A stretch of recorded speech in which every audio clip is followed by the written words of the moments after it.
Bom, boa noite. Pastor Daniel está pronto. Tá. Boa noite. Hoje a gente vai estudar, dando continuidade ao livro de Romanos, o capítulo 4. E antes de falar de Romanos 4 mesmo, eu queria definir algumas palavras, e que eu vou mostrar daqui a pouco, mas em especial queria ouvir algumas respostas, né? Então você pode abrir seu microfone e responder, me ajudar a pensar junto aqui. Para ir para o céu, para poder entrar no céu, quais são os requisitos? O que a gente precisa fazer para poder ir para o céu? Posso ouvir algumas respostas? A Nara falou confessar nossos pecados. Se a gente confessa os nossos pecados, a gente vai para o céu? Isso? Uma das coisas. Uma das coisas. Isso é verdade. Por que a gente tem que confessar nosso pecado? Para ser perdoado, arrependimento. Precisamos. Arrependimento, perdão.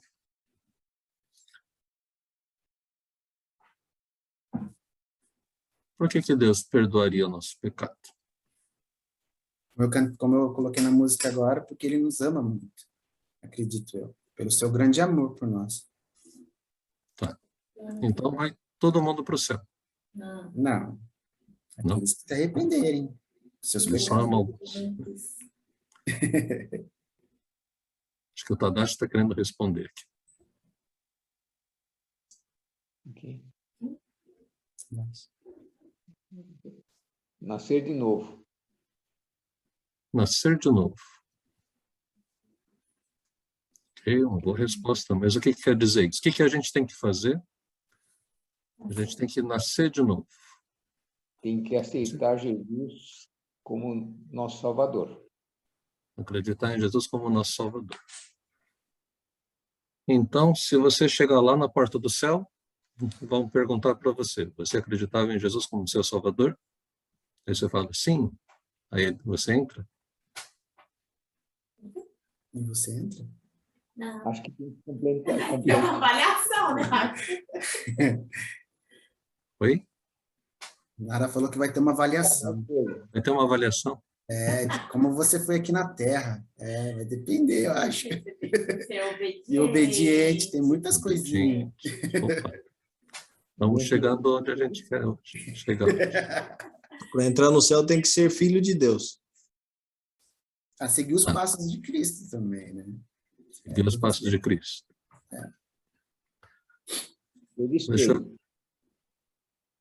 Você tem que confiar que Jesus é seu Salvador e tem que obedecer à lei. É isso? Sim.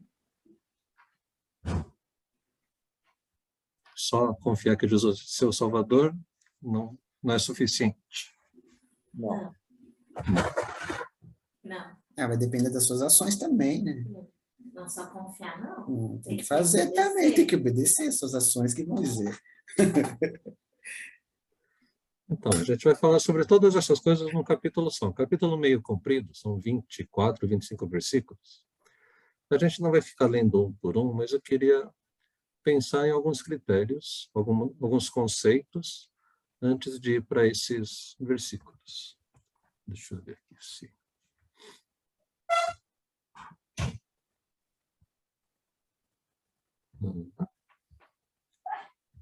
A gente vai falar de justificação pela fé, que é o tema do capítulo 4. Aí ele apresenta alguns conceitos, vocês estão vendo na tela, né? Primeiro, de crédito e débito. Talvez os menores não saibam, talvez já saibam, né? O que é crédito e o que é débito? Se você olha no seu extrato, crédito é o que está acrescentando. É o que você depositou na conta. E débito é o que tirou da conta. Então, alguns entendem que para você ir para o céu, o seu crédito tem que estar positivo. Porque se o crédito estiver negativo, se teve mais débitos, se você cometeu mais erros, pecou mais, então aí não adianta você ter aceitado Jesus. Outro conceito, a gente vai ver melhor cada uma dessas coisas. Qual que é a diferença entre salário e presente? Salário é o que a gente ganha depois que trabalhou. Você trabalha e aí você recebe o salário. Agora, se você ganha um dinheiro que você não trabalhou para ele, aí é um presente.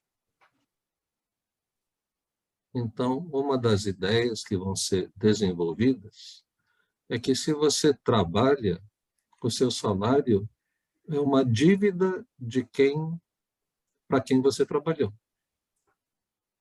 O Alex trabalha ali para Kaiowás. Se ele trabalhou direitinho, ele recebe o salário. Se ele ficar faltando muito, não vai receber o salário. Se ele trabalha e faz hora extra, além do salário, recebe um bônus. Só que esse bônus também não faz parte de um salário. Já estava combinado, se trabalha mais. Agora, se no mês de aniversário dele ele ganha mais um salário, isso não estava no contrato. Aí é um presente. Agora, se ano que vem o chefe dele, o patrão dele, não der esse presente para ele, tudo bem. O patrão não estava devendo isso. Foi um presente. Agora, se o patrão não pagou o salário, aí ele está em dívida. Ele precisa pagar essa dívida. Acho que isso é importante a gente entender e vai fazer mais sentido quando a gente lê o texto. Aí outros conceitos, né? Um é circuncisão. Circuncisão, acho que a gente já falou, eu inclusive que falei, né? Que é uma operação, uma cirurgia pequena que é feita ali nos meninos, que era a demonstração de que aquela pessoa pertencia ao povo de Deus, ao povo dos judeus. E aí tem esses outros dois termos, justificação, já que a gente vai falar de justificação pela fé, então então, é tornar justo, considerar justo. Sabe quando você faltou no dia da prova, né, quem está estudando, como que faz para ter outra chance para poder fazer prova de novo?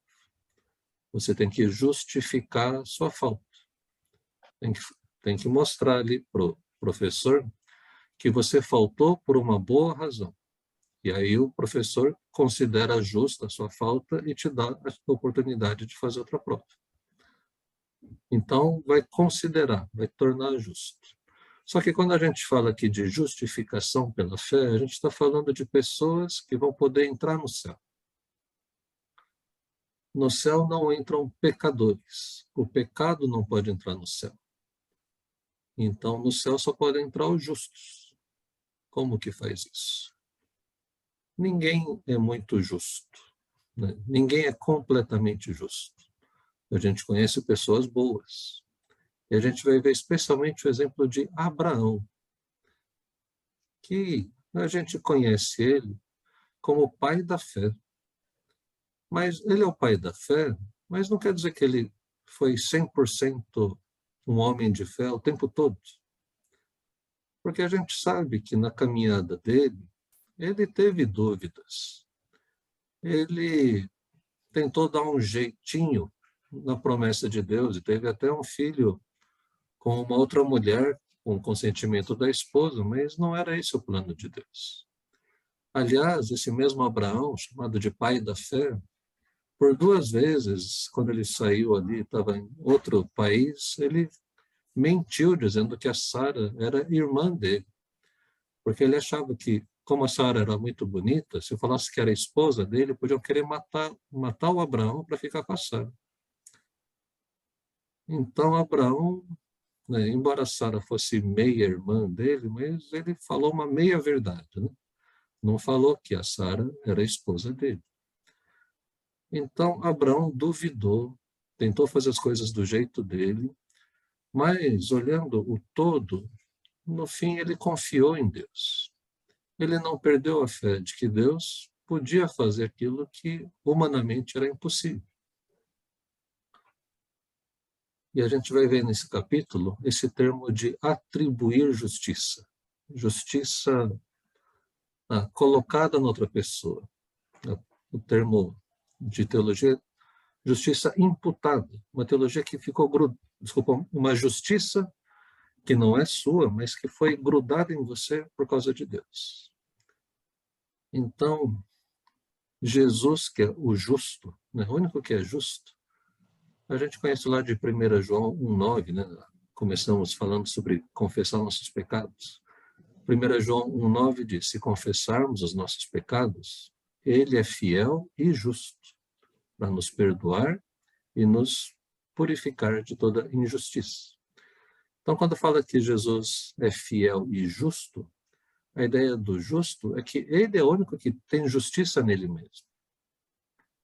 Então, quando a gente confessa o nosso pecado para Deus, ele empresta a justiça dele para a gente. E ele nos considera justos. Isso é uma coisa incrível, né? Então, Deus nos justifica. Não por aquilo que nós fizemos, mas por causa daquilo que Jesus fez. E o último aqui é fé. E a gente vai falar sobre a fé um pouco mais para frente. Vamos ler o texto aqui de Romanos 4, a partir do versículo 1. Que diremos então a respeito de Abraão, nosso pai segundo a carne? O que foi que ele conseguiu? Porque se Abraão foi justificado por obras, tem do que se orgulhar, porém não diante de Deus. Pois o que diz a Escritura? Ela diz, Abraão creu em Deus e isso lhe foi atribuído para a justiça. Ora, para quem trabalha, o salário não é considerado como favor, mas como dívida. Mas para quem não trabalha, porém crê naquele que justifica o ímpio, a sua fé lhe é atribuída como justiça. Então, parece meio complicado aqui, mas Paulo está falando para a igreja de Roma, para os judeus, né? Lembra que o começo do livro de Romanos, do capítulo 1, ele fala assim, olha, os pagãos, eles não têm como chegar até Deus. Eles são idólatras, eles mudam a verdade, eles não têm como chegar até Deus. Aí no capítulo 2 ele fala assim, as pessoas que são moralistas, né, que falam assim, não pode roubar, quem roubar vai para o inferno. Então, mas essas mesmas pessoas, elas roubam. Paulo está escrevendo aqui. Então não adianta você saber o que é certo e fazer o que é errado. Isso não justifica você. O fato de saber não torna você uma pessoa justa. E no capítulo 3, ele fala dos judeus. Os judeus receberam a promessa de Deus, a lei de Deus. Mas ele vai argumentar também, olha, não adianta você ter a lei de Deus e só. Capítulo 3, os judeus têm a lei, mas isso não os torna justos. Então aqui no capítulo 4, Paulo ainda está falando para os judeus. Está falando, olha, o nosso pai Abraão, porque todo judeu sabe que é o Deus de Abraão, Isaac e Jacó, eles são descendentes de Abraão, são filhos de Abraão. E Paulo vai dizer, se Abraão foi justificado pelas obras, né, pela obediência da lei, ele poderia se orgulhar, mas, assim, pensa bem, diante de Deus, o que ele podia falar? O que a Bíblia fala? Ele vai mencionar que Abraão creu em Deus, e isso lhe foi atribuído como justiça. O fato de Abraão ter crido em Deus, ter confiado em Deus, isso tornou Abraão justo, independente das obras dele. Ele vai usar essa figura aqui do salário. Se Abraão tivesse feito uma coisa boa, merecesse a salvação, Deus teria que pagar para ele, como se fosse pagar o salário dele. Então não tem a ver com o favor de Deus ou com a graça de Deus, seria simplesmente um pagamento. Mas, no caso do Abraão, ele simplesmente creu. Né? Creu naquele que justifica o ímpio. O ímpio é aquele que não tem temor a Deus, aquele que não tem piedade. Falando de piedade, né? Não a cidade, né? Mas quem não tem espiritualidade, quem não se importa com Deus. Então, Deus é aquele que justifica aquele que é ímpio. Né? Como que ele justifica? Através da fé. Se o ímpio tem fé, essa fé é atribuída como justiça. Espero não ter complicado muito. Vamos continuar lendo o texto aqui. E aí ele vai mencionar um segundo personagem. Um é Abraão, que é o pai da nação, e outro é Davi. Davi foi o principal rei, o rei amado, o homem segundo o coração de Deus. E é assim que Davi declara ser bem-aventurado, bem-sucedido, aquele a quem Deus atribui justiça, independentemente de obras. Davi disse, bem-aventurados aqueles cujas transgressões são perdoadas e cujos pecados são cobertos. Bem-aventurado aquele que o Senhor jamais atribuir pecado. Então, veja o que está escrito e aquilo que não está escrito. Né? O que não está escrito? Bem-aventurados aqueles cujas transgressões são perdoadas e que ele se esforça bastante para não pecar mais. Né? Não está escrito essa outra parte. Eu sei que quando a gente fala do nosso relacionamento com Deus, quem anda com Deus não pode viver em pecado, sem dúvida. Mas algumas pessoas acham que pelo seu próprio esforço, né, ele consegue se salvar. Então, de alguma forma, no ambiente religioso, essa foi a maior briga de Jesus. Porque aqueles que eram religiosos achavam que estavam salvos porque eles faziam boas obras. Pelo menos eles entendiam que faziam boas obras o bastante para poder ganhar a sua salvação. E aí, quando Jesus estava junto com, né, cobradores de impostos, né, que eram pessoas muito mal vistas pela sociedade, estava junto com prostitutas, aí esses religiosos falavam, esse Jesus, né, ele é beberrão, ele anda com gente, assim, gente baixa, gente que não presta, então Jesus não presta também. Aí Jesus vai dizer, viu, eles sabem que são pecadores e por isso podem ser salvos. E com isso estava querendo dizer para esses religiosos, vocês acham que não precisam de salvação, porque vocês acham que já cumprem a lei e isso é suficiente para a salvação de vocês. E o que a gente aprende disso? Que a nossa religiosidade não é suficiente para a nossa salvação. Na verdade, ela atrapalha a nossa aproximação com Deus. Nós somos salvos porque recebemos de graça. Os que confiam em Deus, né? A gente vai ver isso mais destacadamente ali para frente. Mas é porque Abraão creu, então isso o tornou justo. Mas vamos continuar aqui. Paulo continua perguntando, essa bem-aventurança do perdão dos pecados dos ímpios, né? Vem apenas sobre os circuncisos, sobre os judeus, aqueles que fazem parte da aliança?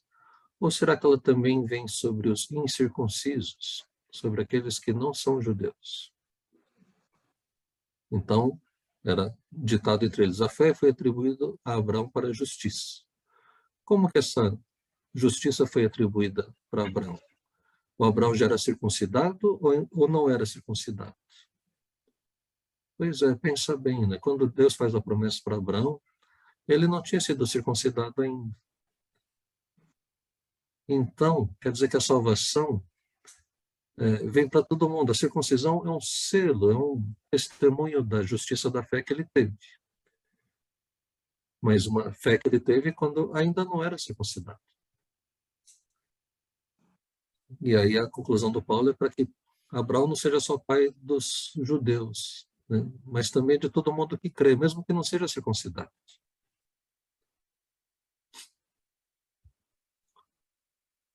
Versículo 13, a promessa de que ele seria herdeiro do mundo, né?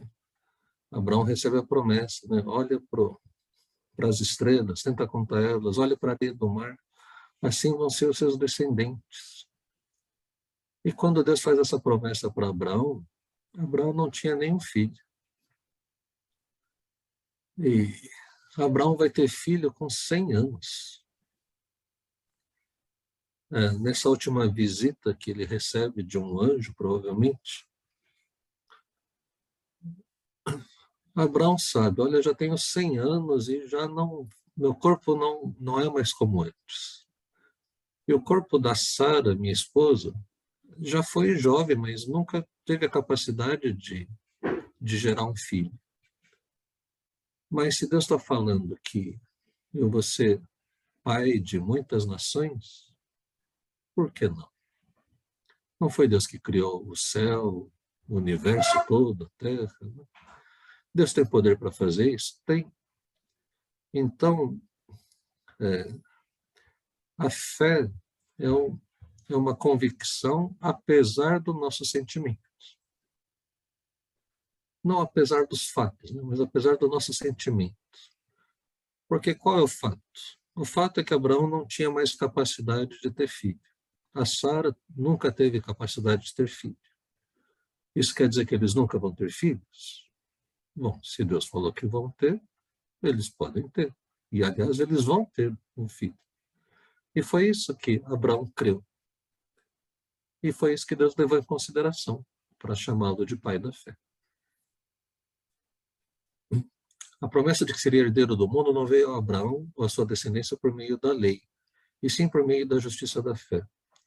Quando fala da obediência da lei, a lei chega para Moisés quase 500 anos depois, 480 anos depois de Abraão. Então não tinha como Abraão obedecer a lei, porque não tinha lei. Tem essa lei escrita no coração e Deus pediu para ele ser circuncidado, e circuncidar os da sua casa. Mas não deu as outras regras. Essa coisa de honra seu pai e sua mãe, não darás falso testemunho, não matarás. Abraão não tinha essas leis escritas. Tinha no coração, assim como outros povos que não têm a lei de Deus ainda. Bom, mas tudo isso é para dizer que o fato de ter a lei não torna os herdeiros da lei automaticamente herdeiros da salvação, mas que a nossa salvação vem pela fé. Versículo 15 diz, porque a lei suscita a ira, mas onde não há lei, também não há transgressão. Assim, se não tem lei, como que você vai ser acusado de ter quebrado a lei? Então, Abraão não quebrou nenhuma lei, porque nem tinha a lei de Deus. Mas, de modo geral, toda vez que a gente fala de lei, a gente acaba usando para comparar com outras pessoas, para julgar as outras pessoas e não a gente mesmo. O Timothy Keller usa o seguinte exemplo, né? Se você está num... Aliás, ele usa um exemplo que é mais americano. Eu vou usar um outro exemplo. Se você está na estrada, está dirigindo, você não sabe a velocidade da estrada, porque não tem nenhuma placa que fala velocidade. E você passa ali, levou uma multa. Transgredi sem saber. Sou transgressor também. Mas se tem uma placa dizendo a velocidade máxima é 80 e eu estou a 120, quando eu recebo a multa, eu sou duplamente culpado. Porque eu quebrei a lei e eu sabia que a lei existia, que eu não podia quebrar essa lei. Então, nesse caso, se não tem lei, então tudo bem, mas se tem lei e você conhece a lei, está falando para os judeus, você conhece a lei e não obedece a lei, então você é um transgressor dos piores. É do 16 e 17. Essa é a razão porque provém da fé, a nossa salvação, para que seja segundo a graça, a fim de que a promessa seja garantida para toda a descendência. Não somente a descendência que está em regime da lei, mas também a descendência que tem a fé que Abraão teve. Porque Abraão é pai de todos nós, como está escrito, eu constituí por pai de muitas nações. Diante daquele em quem Abraão creu, o Deus que vivifica os mortos e chama à existência as coisas que não existem. Então, Abraão creu, né?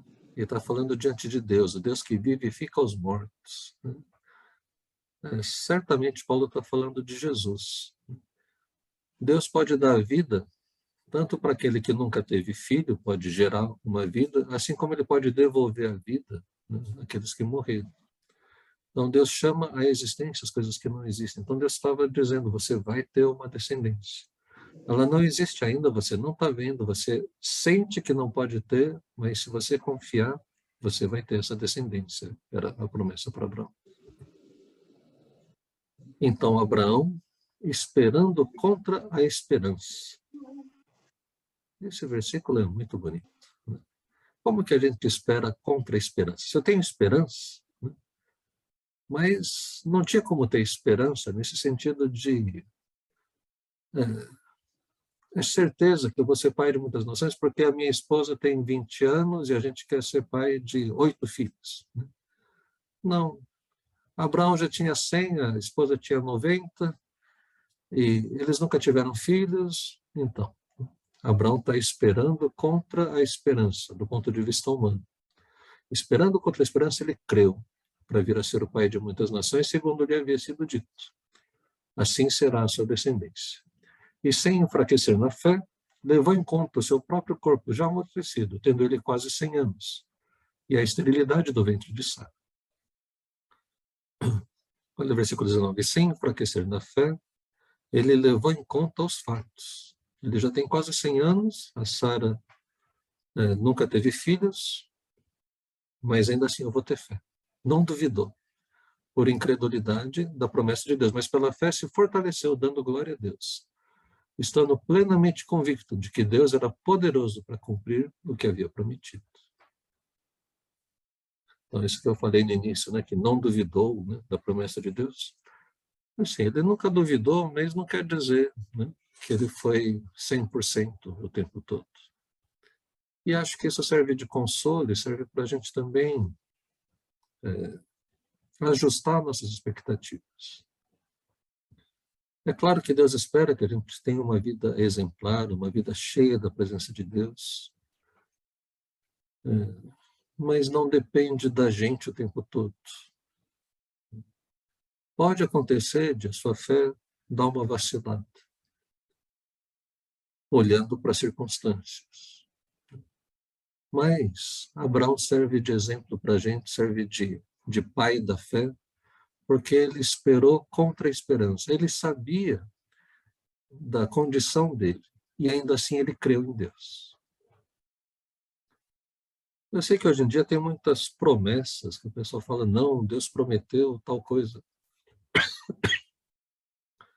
Nem sempre Deus prometeu as coisas que as pessoas dizem que Deus prometeu. Mas se Deus prometeu de fato para você alguma coisa, Ele certamente vai cumprir.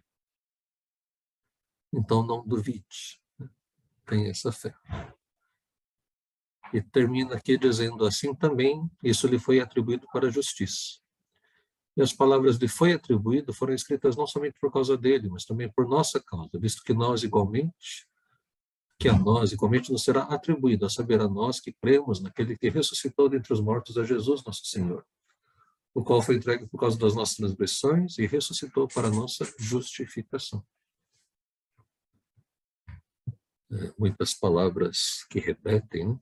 Mas assim, Jesus ressuscitou para a nossa justificação. Ele é o justo.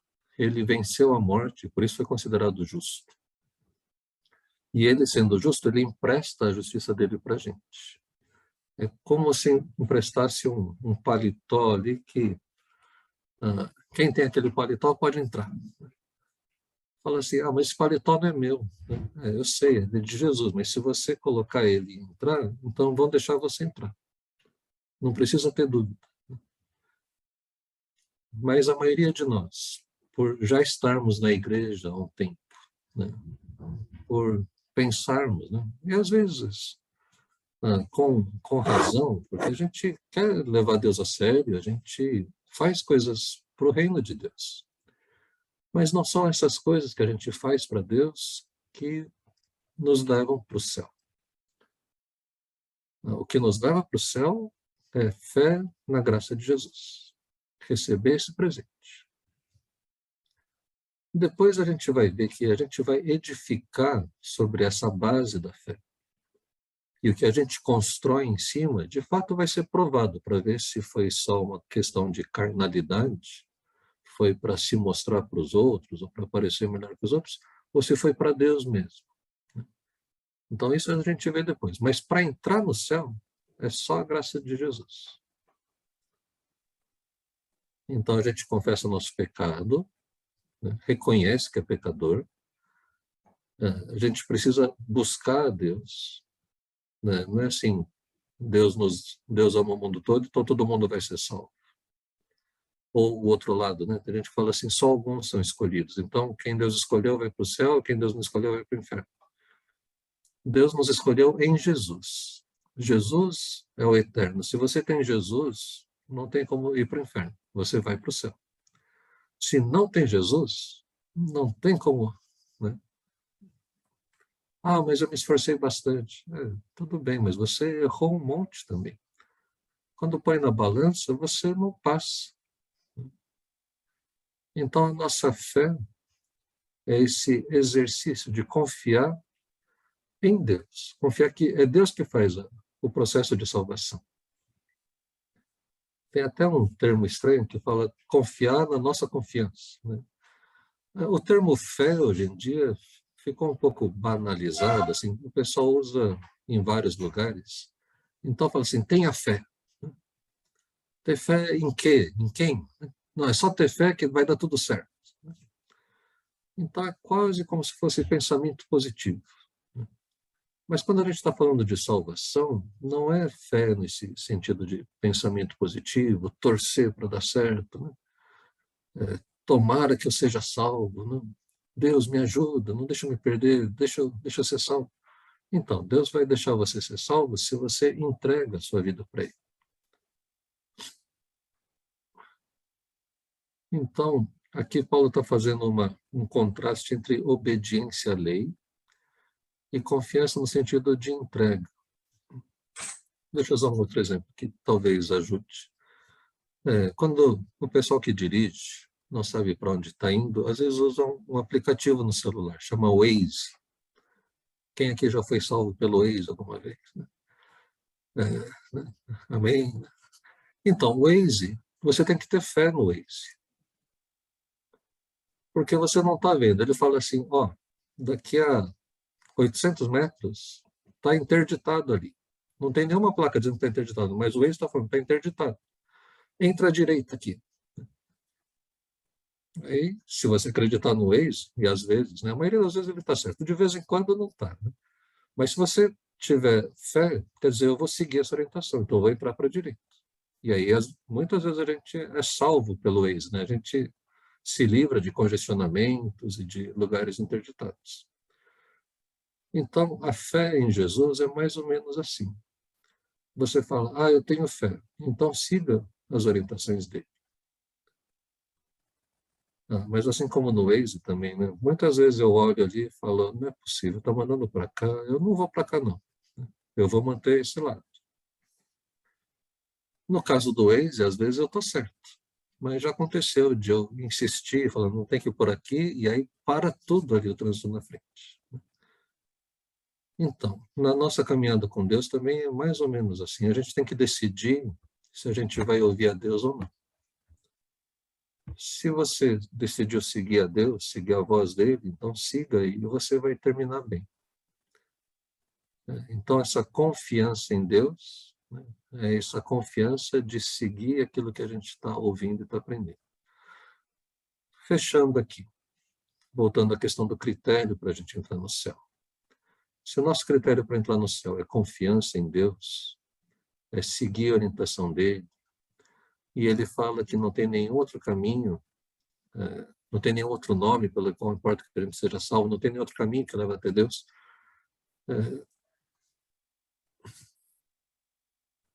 O que a gente tem que fazer? Precisa, de fato, entregar nossa vida para Deus. Enquanto você está num grupo de pessoas que buscam a Deus, pessoas religiosas, mas você mesmo não tomou sua decisão pessoal, isso não é suficiente. Né? Então, entenda o seguinte critério. Quando chegar lá no céu, você disser, não, eu participei de todos os cultos online da Conexão Nikkei Piedade. Fala, parabéns. Né? Que mais? Né? assim, o fato de você dizer que, né, participou do culto aqui não te dá acesso ao céu. Aí você fala assim, não, eu acredito que Deus existe. Que bom. Você sabe que até os demônios creem e eles tremem de saber que Deus existe? Aí aquela pergunta é engraçada. Qual que é a diferença entre um crente e um demônio? Porque o crente fala que acredita em Deus, o demônio também acredita que Deus existe. E não só acredita que existe, mas ele treme de medo. Qual que é a diferença de um crente para um demônio? A pessoa fica pensando, ixi, não sei, né? Olha, se você não sabe, pode ser que você seja o outro, né? Se você é o crente, você é aquele que obedece. Porque o demônio, ele sabe que Deus existe, sabe que a Bíblia é a palavra de Deus, ele sabe tudo, que ele tem que confessar nosso pecado, ele sabe que tem que viver em mas ele não faz essas coisas. Ele treme porque ele tem medo de Deus. E às vezes nem isso a gente tem, né? Então, que isso possa ajudar a gente a entender nosso caminho para Deus, se a gente está no caminho certo, e se não está, hoje é o momento de acertar com ele. Tá bom? Vamos ter um tempo de oração?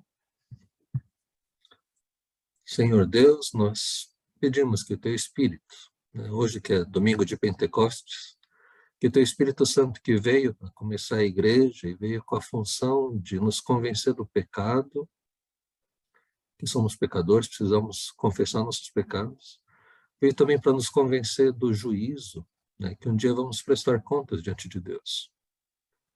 Cada um de nós, de tudo aquilo que a gente fez, pensou ou deixou de fazer, vamos prestar contas da nossa vida para o Senhor. E por último, o Espírito Santo veio também para nos convencer da justiça. Essa justiça que está em Jesus e que pode ser emprestada, pode ser atribuída, né, a cada um que confessa e crê no Teu nome.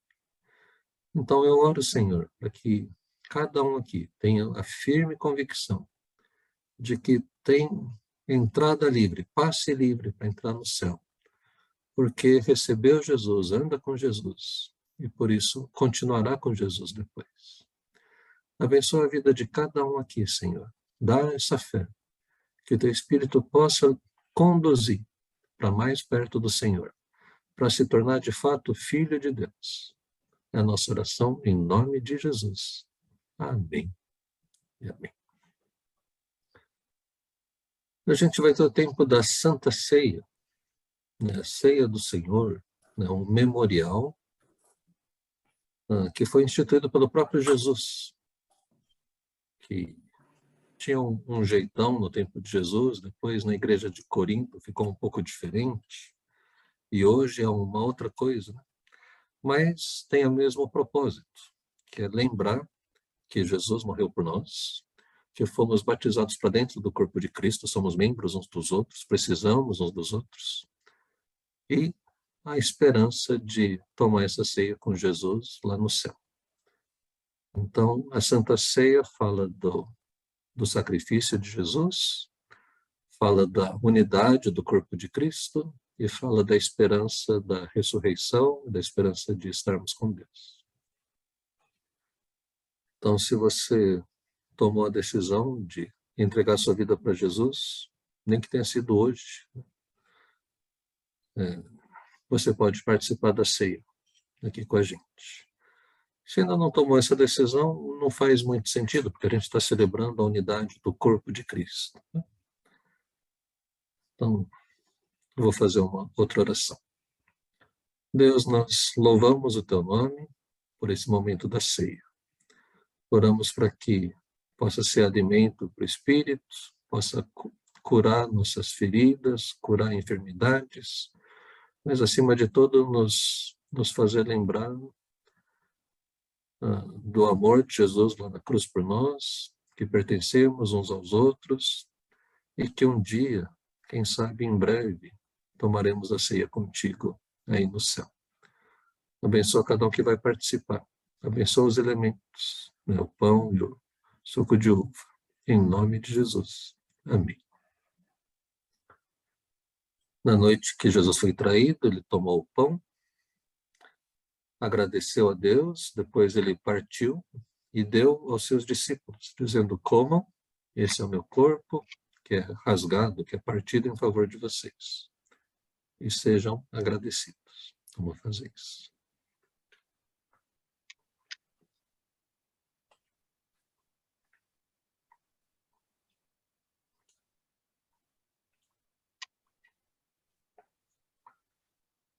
Depois de cearem, Jesus pegou o cálice e disse: esse cálice é a nova aliança feita no meu sangue.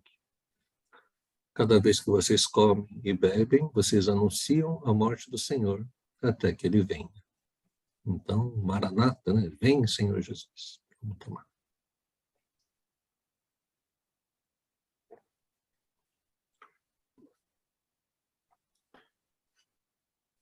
Me acompanha na oração que Jesus nos ensinou. Pai nosso que estás nos céus, santificado seja o teu nome. Venha o teu reino e seja feita a tua vontade, assim na terra como no céu. O pão nosso de cada dia nos dá hoje e perdoa as nossas dívidas, assim como nós perdoamos aos nossos devedores. E não nos deixes cair em tentação, mas livra-nos do mal, pois teu é o reino, o poder e a glória para sempre. Amém e amém. Devolver para o Fernando e Nara, e vamos esperar o pessoal voltar do grupo em japonês. A gente já escutou o louvor em japonês também.